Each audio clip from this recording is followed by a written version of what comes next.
Okay, we are live. And good morning, good morning, good morning.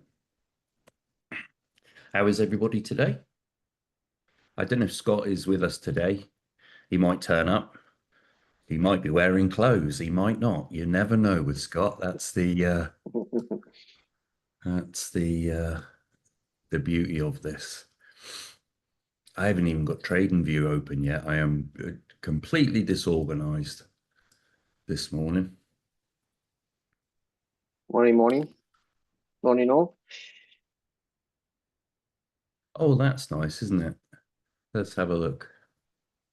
Oh, so we just had a nice close.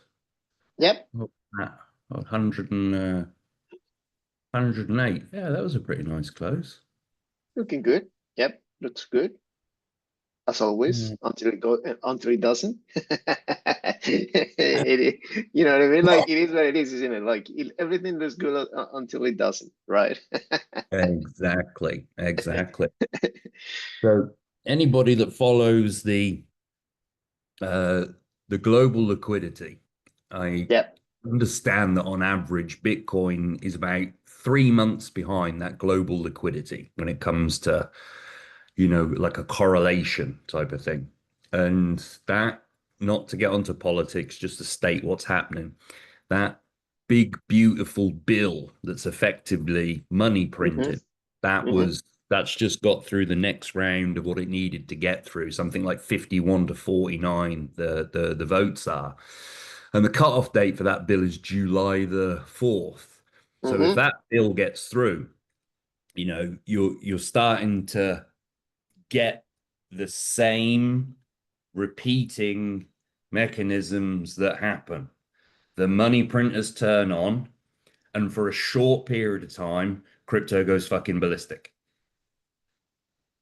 And that's generally, I know I haven't been around forever, but that's generally what happens with crypto. A lot happens in a very short period of time, Mm-hmm. which is exciting to have FinRev because it will capture so much of it, especially if you've got the degen accounts. And it's also when trend following really shows off its skills. Mm-hmm. Reading in the 100x group this morning, the usual sort of thing of, I'm in a bit of a drawdown and I'm unhappy and I'm very sad. And it's like, well, that's what the price that you pay to be involved in trend following. Trend following is generally fucking miserable. Because it doesn't work in the way that you know it's going on. But yeah, if that bill gets through, then the money printers are going to turn on. And once the money printers turn on, crypto goes bananas. I mean, Bitcoin was created as a hedge against the devaluation of uh, the dollar or of Mm-hmm. see, because everybody turns the money printers on. The Chinese have been printing money. So yeah, there's for me, there's a lot of bull run left. A lot of bull run left before before we go into the bear market. But then if you're in FinRev, then you're going to be loving the bear market as well, because Mm-hmm. that'll be a pretty strong trend as well. So yeah, generally overall from just a couple of, macro things like that, I'm pretty happy. We've got a strong close with Bitcoin this week as well, and we are due another price discovery, you know, Oh because yeah, if definitely. Mm. you look at what Bitcoin has been doing this cycle, it's been up, reaccumulation range until they go to sleep, up, reaccumulation range until they go to sleep, up, reaccumulation range until they go to. That's all Mm-hmm. Bitcoin has done. Just these Mm-hmm. big reaccumulation, Mm-hmm. and just so a total snooze fest. Oh, excuse me. I think I still got that COVID, it's lingering. Maybe I I got know. long COVID. Maybe I got some new variant of COVID and Maybe that. you got a Bitcoin COVID, man. That's the Yeah, the that's Bitcoin COVID. Yeah. Yeah, yeah. I picked it up from my Ledger wallet. the Fair enough. Yeah, yeah. So Yeah, generally speaking, I'm still feeling pretty good. I know that alts are in the shitter, but then generally alts do stay in the shitter until Bitcoin has done its thing. And when I say done its thing, I generally go by Bitcoin dominance. And I know that Mm. Scott would go, wash your fucking brain out, Ian, if you know what I mean. But generally, if you look at that Bitcoin dominance, when it gets to around 71, that's when you tend to get the bigger altcoin seasons, and we've been retesting around the kind of 64% for Mm. a few weeks now. But then, as Scott said in his last email, where he did some technical analysis, we've had World War III going on, Mm. and the S&P 500's been going up. Bitcoin has just been rolling with those punches. There's Hmm. not really been anything dramatic that's happened with Bitcoin all the while that's going on. So yeah, if I was asked to put an emoji in the chat, mine would be a fairly smiley faced uh, emoji, if you know what I mean. I haven't bought anything for a while. Like Mm. I've got about 10 or 11 positions that I'm pretty happy with on like the longer term, kind of 100x Mm. um, positions, if you know what I mean, that I'm happy to ride out. But yeah, man, I think things are good. I think Yeah, things are good. I think despite everything that's been happening with the world, right? Markets are still holding, right? Which is one of the things that we need to be mindful of, right? So when that happens, usually there is strength, right? Market strength, right? Obviously, we're not seeing the massive push due to the fact of liquidity, due to the fact of global macroeconomics. There is a bunch of stuff I want to highlight today in terms happening recently. Like one of the biggest things to be aware of is that tariffs. There is a deadline. Trump put the deadline 90 days for other countries, and that is going to expire around July, like July, in the first week of July.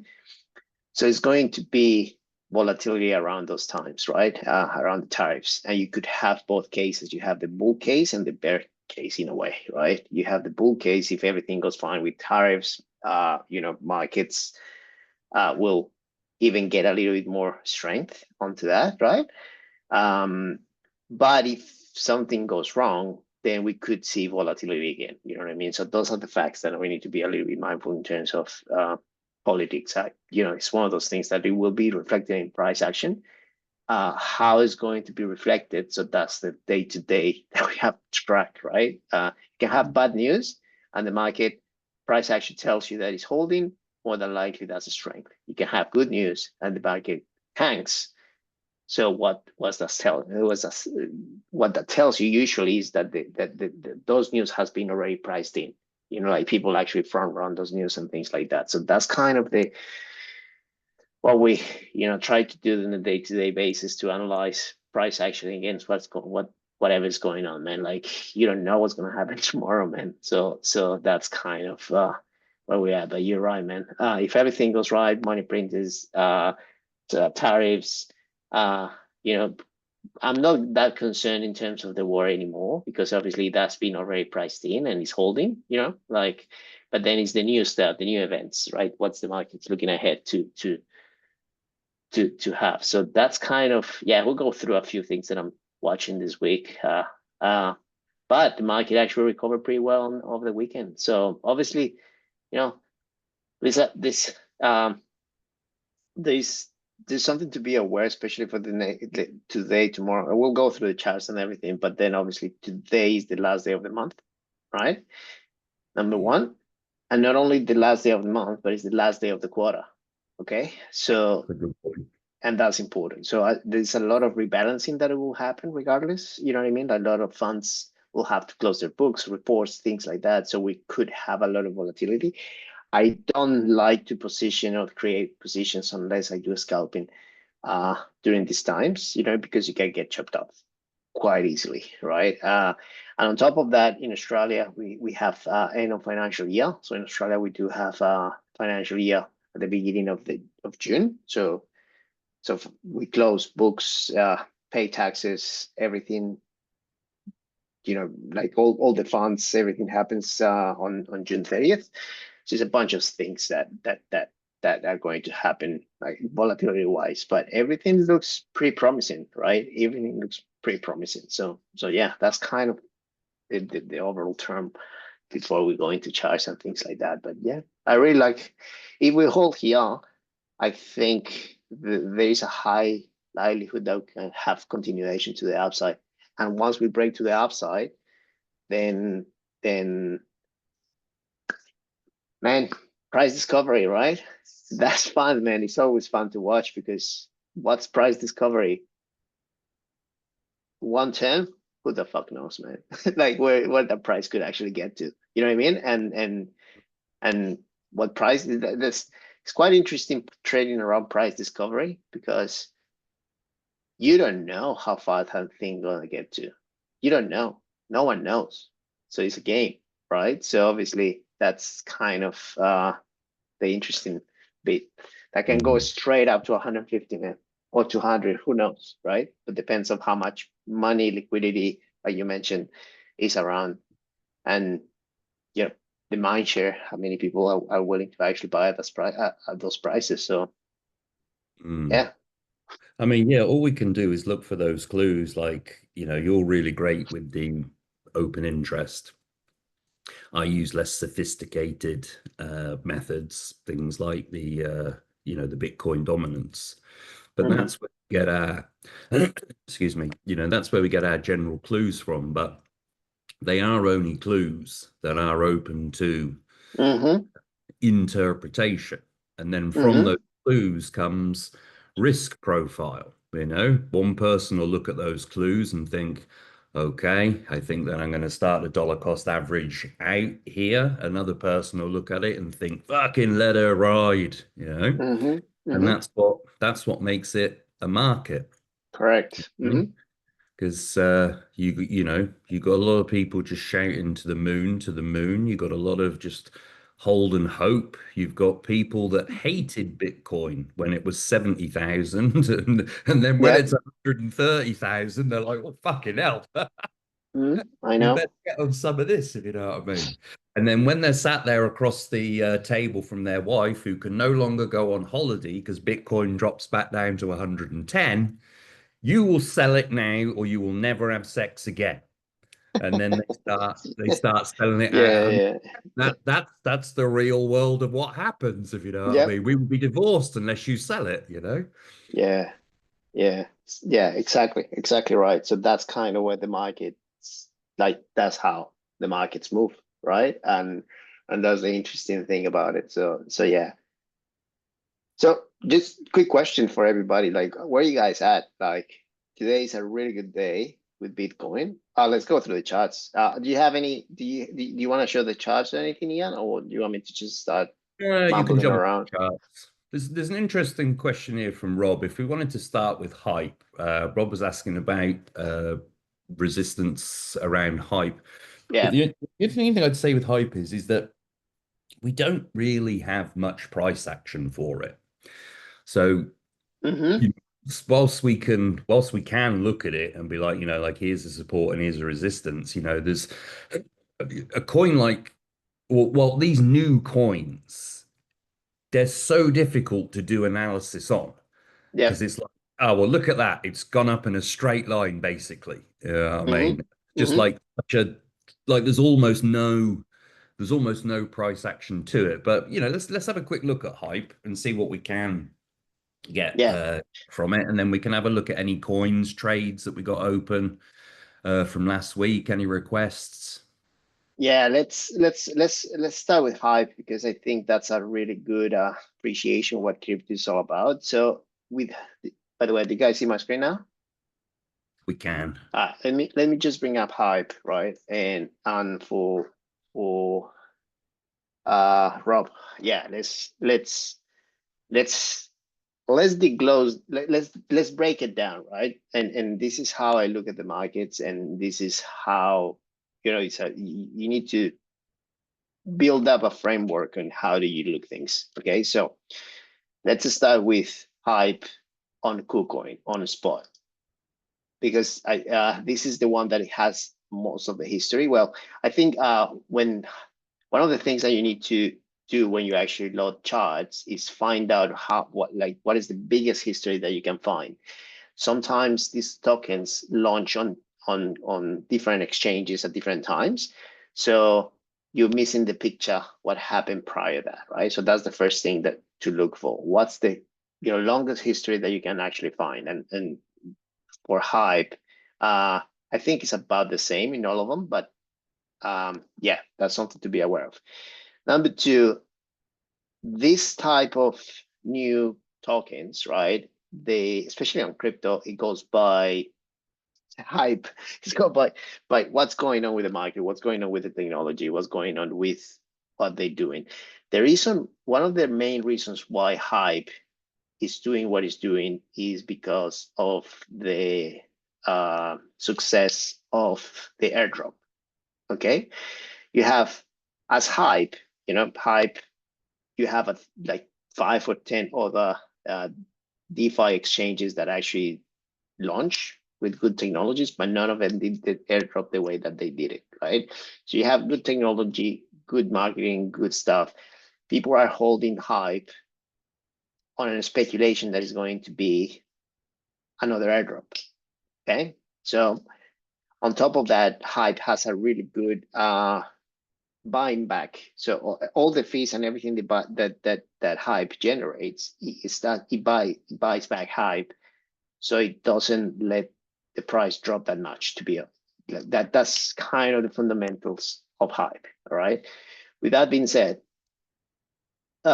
because price action correlates to how the price action forms, right? So obviously one of the things, yes, we can do lines, support, resistances. We could do volumes, you can do open interest, but at the end of the day, all that stuff is lagging in a way, right? That what's hype, what's the technology behind it, and things like that, right? So that's something to be mindful in terms of all freaking tokens. They all some tokens are good, some tokens are shit. Some of them are just pure price action, and some of them long term, short term, all that sort of stuff, right? So with hype, the only thing that you can actually see here is resistance being, and funny, this is something to be mindful, because usually I've been saying all this, like when you actually trade new tokens, new launches, new airdrops, usually price retest the prices that been before. You know what I mean? Like, so, and if you look at KuCoin, so that's the, for all this histories, like it's, I think it's hype launch on KuCoin first. I'm always using KuCoins as a gauge for hype. Then you have on the 12th of December, you have this high right here, which is at $42, right? Funny enough, market bounce right there. Okay, how strong? But this is the only thing that the market is seeing. Once we break this level, there is no resistance whatsoever. We were talking about price discovery on Bitcoin or price discovery on any token, right? And this is just essentially, this thing will go as high as people are willing to pay for, as simple as that. So if people think that this thing is going to go to 100, 65 maybe it's not that expensive, but it's just the appreciation on the time that this is going to happen. Okay, so with that being said, this is the only resistance that we see, technically speaking. Okay, but the fact that hype is being a really strong horse for the whole sort of since April 2025, technically, but not even, like since launch. Yeah, we came down a little bit lower, but then it's been maintaining its price. I will say that when we get Bitcoin price, let me just go on Bitcoin. when we start breaking, when we start going into price discovery on Bitcoin, there is a highly likelihood that hype will follow and will rip through. Okay, how far? That's kind of the question, right? Like how far this thing will go, who knows, man? Who knows? But in terms of the technology, the appreciation, the fundamentals, this thing could go, it could be definitely the next Solana. We've been saying, Scotty, we've been saying he has a really good research around it. And, with Solana, when Solana was at 35, no one thought that Solana actually could reach 200, right? Now we are at 39. Can this reach 200 or even more? It could, right? It just depends where the market's at that moment. So there's a few confluence that need to happen in order to get this done. Buying at this price is tough, right? Why? Because if you don't hold the hype, which we've been holding for a while, since launch, kind of, right? Then you have to make peace if this starts retracing, which could, right? And how far this could retrace depends on how Bitcoin retrace, how far Bitcoin retrace. The interesting thing so far is that if we look Bitcoin, right, and we have this retracement, which is happened on the 22nd of June, and if we look at hype, right?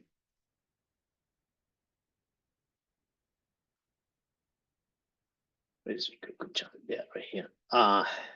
So even on the retracement that Bitcoin actually broke a little bit of structure, you can actually see that people are buying any single dip. So that's a sign of strength.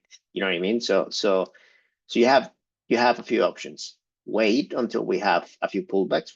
We're going to have pullbacks, but where are the pullbacks are going to happen? Are going to happen at 39? Are going to happen at 50? Are going to happen at 58? So it's a tough gauge. It's a tough gauge, right?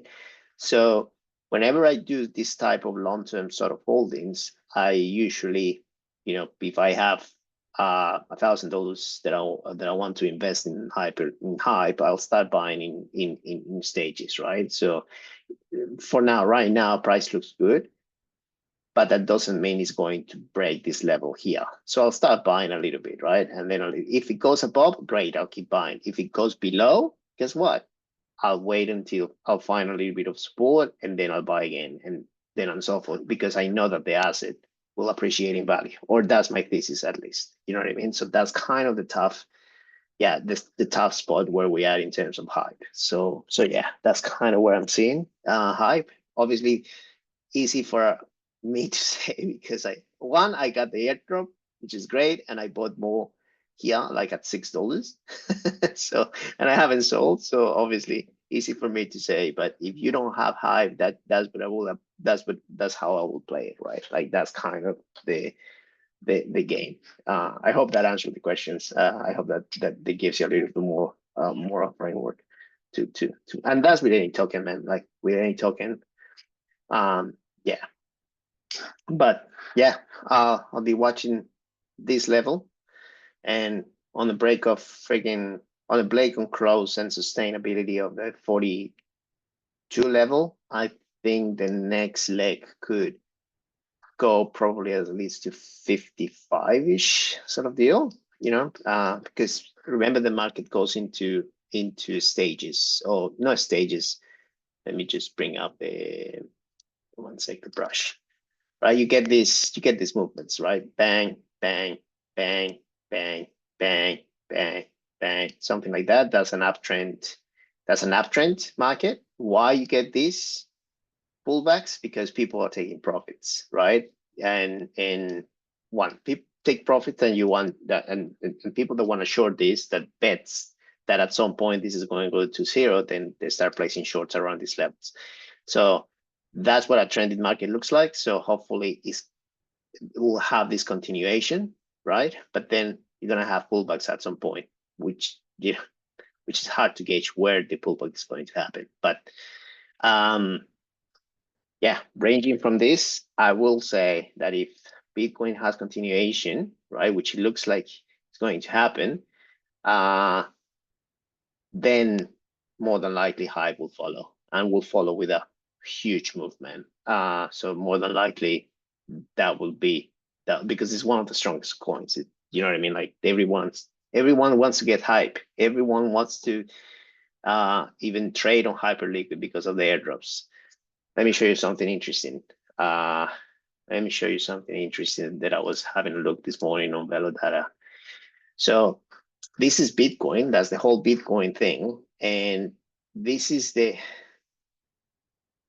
24 volume, and Hyperliquid is actually increasing, and the open interest is increasing. So a lot of people are actually trading on Hyperliquid just Bitcoin, just Bitcoin. I haven't seen any other coins, but this is a really good indication that hype will have continuation to the upside. If you start seeing that the open interest start going low, or the spot volume traded on Hyperliquid start going low, that means there's no usability of the exchange. So obviously hype is a reflection of Hyperliquid in a way. So that gives you a little bit of a framework to work from. Okay, so all right, so the cover starts following from BTC.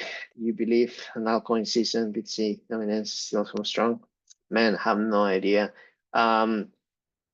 That's the thing with Bitcoin's dominance, in my view, and obviously probably you have more experience with Bitcoin dominance, Ian. But then I will see that Bitcoin dominance. Let's have a look at Bitcoin dominance first, because Bitcoin dominance is a reflection of, it's a lagging, in my view. You have to look at Bitcoin dominance in conjunction with other things, because essentially if Bitcoin goes up and alts doesn't, technically Bitcoin dominance mechanically goes up. You know what I mean?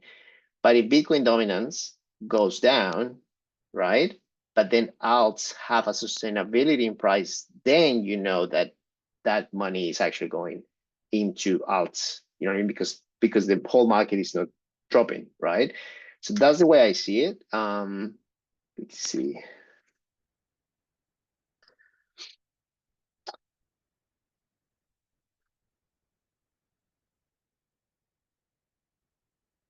Right. So let me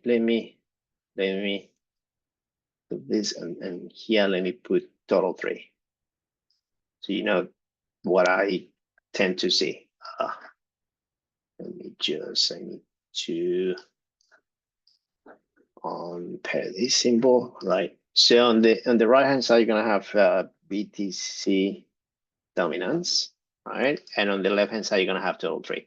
So this is kind of the way I look at things. So if I start seeing that Bitcoin dominance starts dropping, which happened here on the 8th of May, right? And where is the 8th of May here? Right here. You see this, right? Bitcoin dominance, right?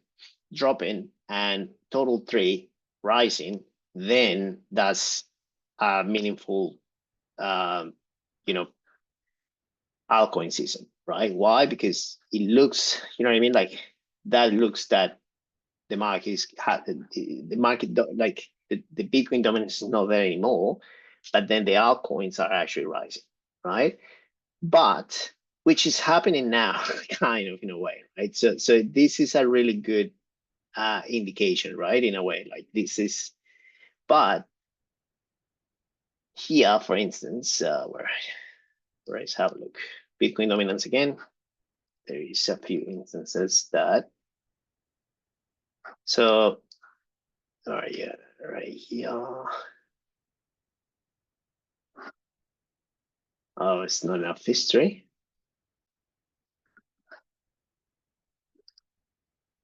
Let me change this to daily. Yeah, that's why. There you go. Okay, let's reset the chart. Perfect. So we have this drop of Bitcoin.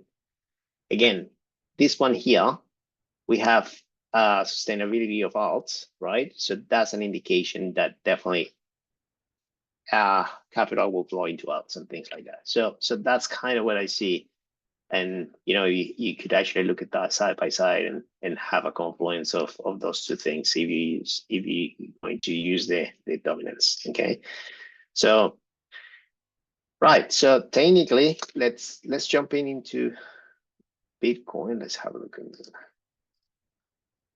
Yeah, and let me just sync this again. It's a symbol. Otherwise I'll get all screwed up. Yeah, small time frames. Perfect. Okay. So where we at in terms of Bitcoin? So, and Bitcoin, it closed really good on today's open, actually started closing above this trend line. So this is kind of a really good sign of strength. The only downside here is that today's end of quarter, man. So if you know what I mean, I'll be very cautious buying on this breakout, kind of, right? Because end of quarter, we could have a little bit of volatility, reposition, things like that. Can this go? Let's go into probabilities. How many of you right now think that this is going in this week? Talking about this week, this is going to get up into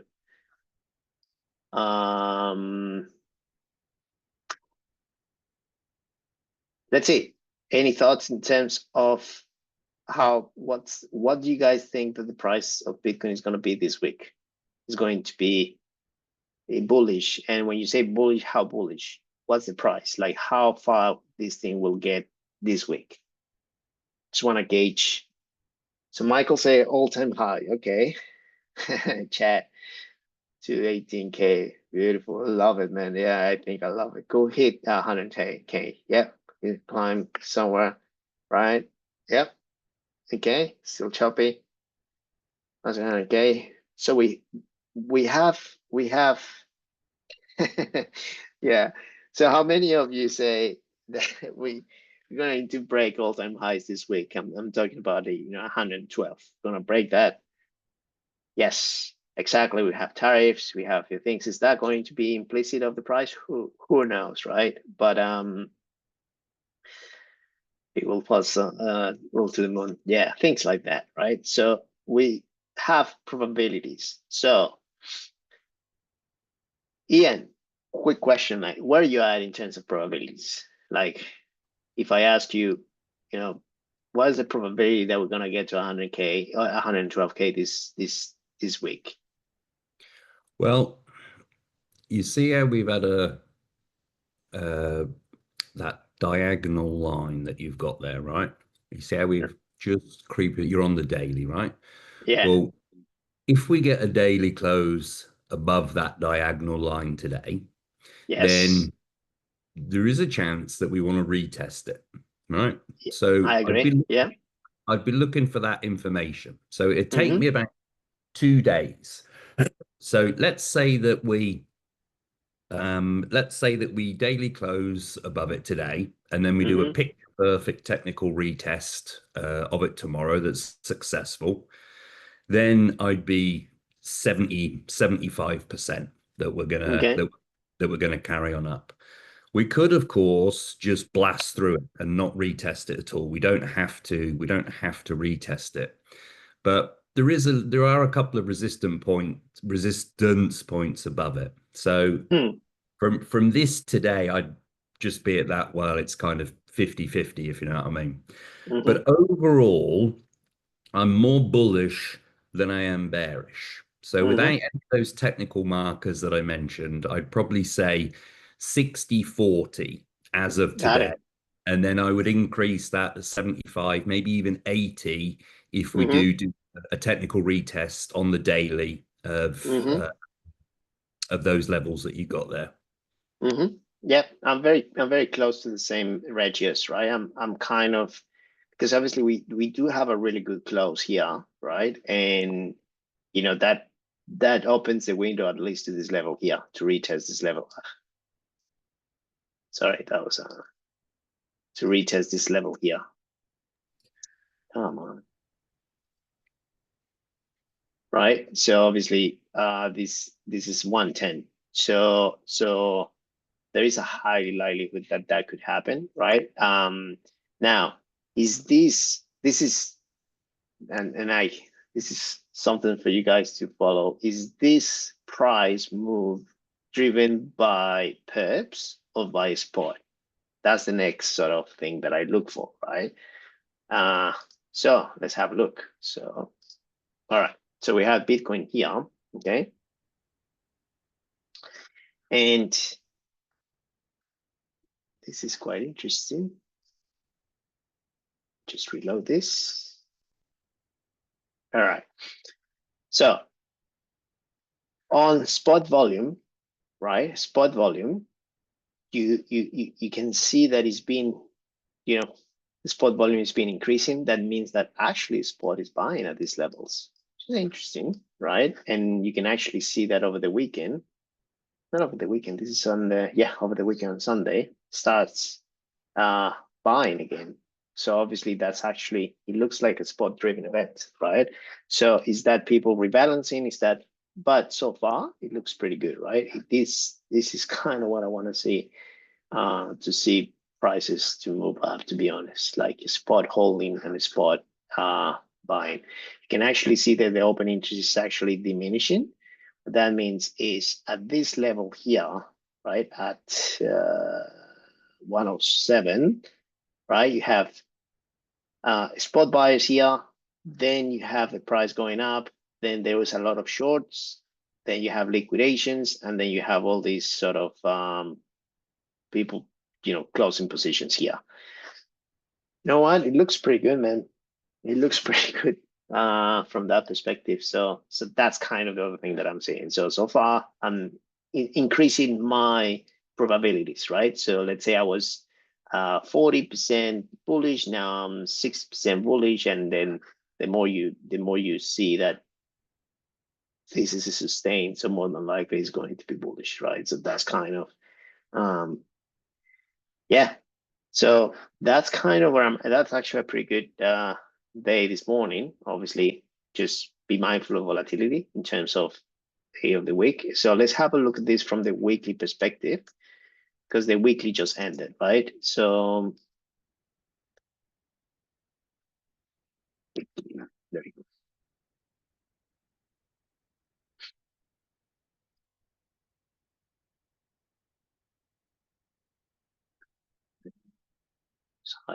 Okay.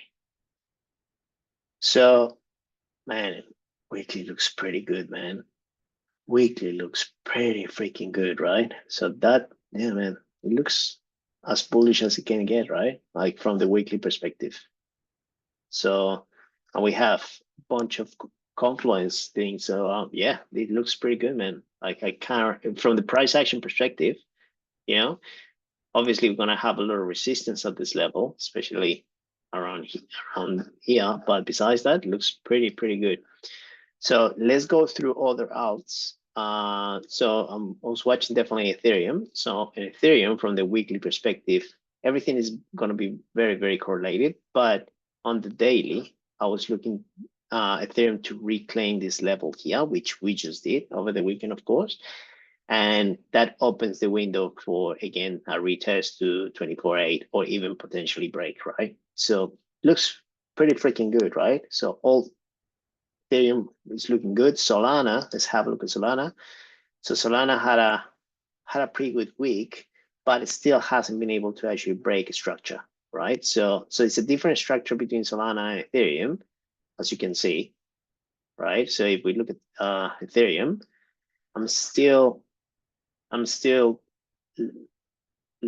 I really like Ethereum, therefore will be worth to have a look at Ethereum betas.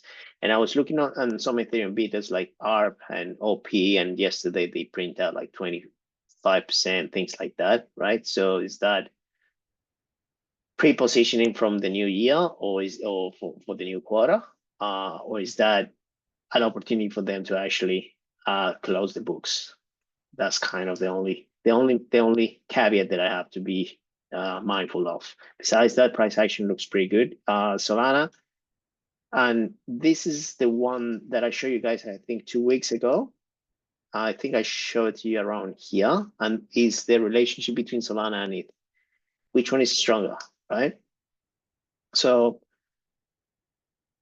At the moment, Solana is actually winning the race, and we know we sort of chopped around for a couple of days, but yesterday, right? And Solana is still getting this is breaking above this level. So Solana is actually, it could be the one that is winning, that it could win the race at least for the next couple of weeks. But that's on the back of let me show you this one. That's on the back that on the ETF, right? And the ETF needs to be resolved. The ETFs needs to be resolved. So it's actually good news in terms of the ETFs. By the way, you guys should follow this guy, Eric. If you follow the ETFs and things like that, he has good posts. I'll post this here on the chat. Let me just change this to everyone. Yep. But then also there is this other post. I'm gonna post. I just saved this post here. All right, and this is all the other ETFs that are lodged, and then the deadlines. So this is very handy information to know when the ETFs were filed for these ETFs, and what is the deadlines. So more than likely, either we're gonna have two different people usually tend to position themselves prior, and then when the ETF actually goes live, maybe it could be a sell the new events, things like that. So that could be a one play. But this information is quite handy to actually keep in mind, okay? Especially for all the ETFs that it might come up after Solana. So on the Solana approval, then expect that we're gonna have other ETFs that are going to they're gonna have to follow. So more than likely people will. So which one is gonna be the next one? It's gonna be Litecoin or XRP or Dogecoin or Cardano, whatever. You know what I mean? So that's kind of something to be that. So Solana. So Solana definitely more than likely looks like is going to be the next one. So there's something to be tracking. And one of the things that I'm tracking is I'm tracking Solana betas. So obviously Solana, if Solana starts doing pretty well, which it looks like it is, and people start front running the ETFs and things like that, I'm looking at Jupe. So Jupe, man, yeah, this happened on Saturday, man. Yeah, I've been tracking freaking Jupe for, and that's my level. If we get a pullback, I'm definitely gonna buy Jupe here. I think I did talk about it over the whole week. Yes, last week, man. And then this happened on Saturday. So obviously I'm not around on weekends, but this could actually provide us a really good pullback. If we get a pullback, then obviously I'll definitely go into Jupe on leverage. Then my next one is JTO. So check this out, JTO on cloud. And I'm interested in this one because if the ETF gets approved and Solana starts appreciating in value, GTA and cloud, they are something that they call the liquid staking infrastructure for for Solana. What does that mean? So what you could do with your Solana is that if you hold Solana, right, you could actually if you hold Solana, you can actually go to GTO Cloud and stake it, and then you're gonna have like airdrops or points or yield generated by your staking, but you can actually trade your liquid staking as well. So these platforms will tend to, do really, really well. You know what I mean? Like on Solana exposure. So that's why I'm tracking these ones. It's actually not a bad idea to start buying these two on spot. Which one of these ones is going to lead the way of the staking aspect of it? Who knows, man? But then they look, they look pretty well, pretty price action wise. I want to see the reclaim of this one, but JTO so far looks that it does have a better upside from the price action perspective. So yeah, those are the things that I'm going to be focusing this week. Be mindful as well that at the end of the week is I think Todd mentioned it already, like the 4th of July. It's gonna be I think on Thursday, 1 o'clock EST time, the markets actually close, New York time, and then Friday is going to be long weekend. So it's going to be an illiquid week sort of deal. But I'm just going to start seeing what I'm going to get positioned, after today. I might not do anything today, just in the back of we're going to have a lot of end of month, end of quarter things happening.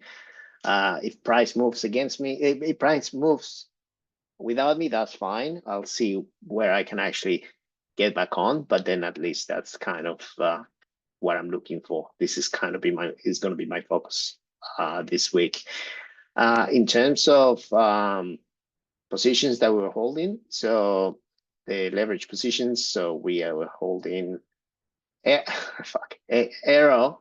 Yeah, look at Arrow came back anyway, stopped me out. That's fine, no problem. But then Uni is still live, right? Uni is still doing good.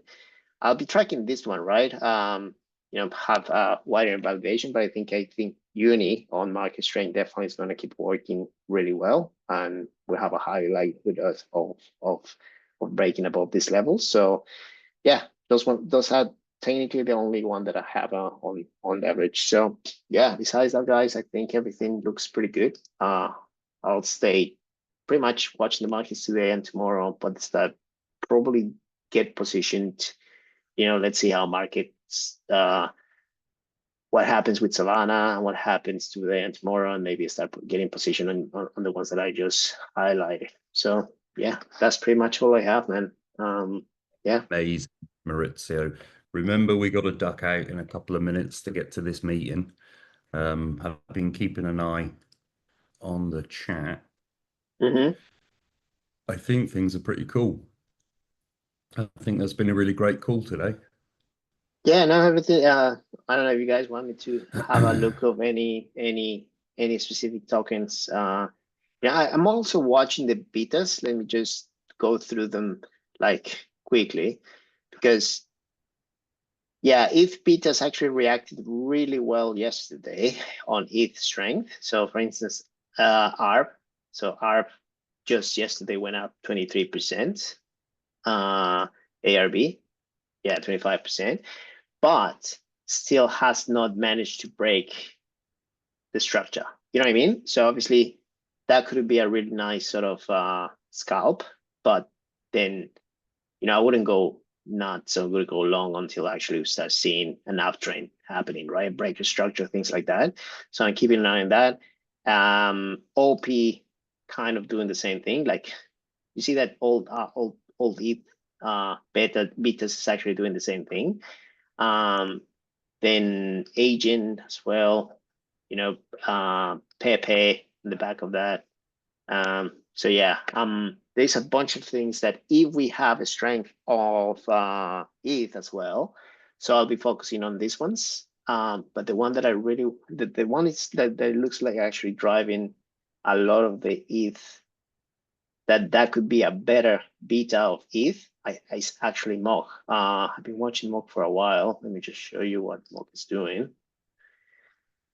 So Mock, structurally speaking, is actually a little bit better than Pepe on that regard. And it looks like in every Ethereum pump, Mock is leading the way. So I'll be tracking this one. Let me just add this into my, so I'll be tracking this one as well. Yeah, so man, if everything comes back, I think there's a bunch of different tokens that they will appreciate fast. And, we start with Mock, Pepe, Aave as well, and the Solana ecosystem things. So yeah, I think that's it for me, man. Nice, really nice. Thanks, everybody. See you in the group. All right, guys, have a good day. Ta-da.